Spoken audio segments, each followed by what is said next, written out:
Gang war જેવા દ્રશ્યો ભાજપ નેતાએ અપક્ષ ધારાસભ્ય પર અંધાધૂંધ ફાયરિંગ કરી શહેરમાં અફરાતફરી।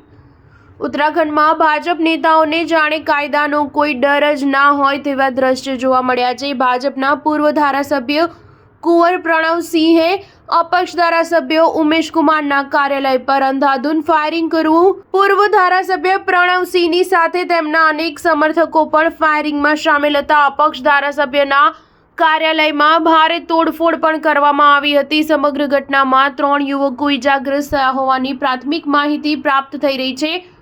ધોળા દિવસે અંધાધૂંધ ફાયરિંગના કારણે ઘટના સ્થળે ભારે પોલીસ ફોર્સ તૈનાત કરવામાં આવી છે। સ્થાનિક લોકોનું કહેવું છે કે બંને નેતાઓ વચ્ચે છેલ્લા દિવસથી સોશિયલ મીડિયા પર જુબાની જંગ ચાલી રહી હતી। સમગ્ર ઘટના મામલે હરિદ્વારના એસએસપી પ્રમેન્દ્ર ડોભાલે જણાવ્યું કે સમગ્ર ઘટના વિશે અમને સોશિયલ મીડિયાના માધ્યમથી જાણ થઈ। કહેવામાં આવી રહ્યું છે કે પૂર્વ ધારાસભ્યએ વર્તમાન ધારાસભ્યના કાર્યાલય પર ફાયરિંગ કર્યું। અમે આ કેસમાં કડકાઈથી કાર્યવાહી કરીશું। કોઈને પણ કાયદો વ્યવસ્થામાં હાથ લેવા દઈશું નહીં।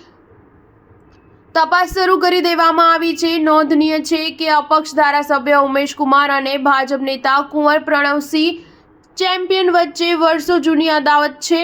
2022ની વિધાનસભા ચૂંટણીમાં બંને સામસામે હતા। ભાજપે પ્રણવસિંહના પત્નીને ટિકિટ આપી હતી। ચૂંટણી પરિણામમાં ભાજપ ત્રીજા સ્થાન પર રહ્યું હતું, જ્યારે ઉમેશ કુમાર બાજી મારી હતી।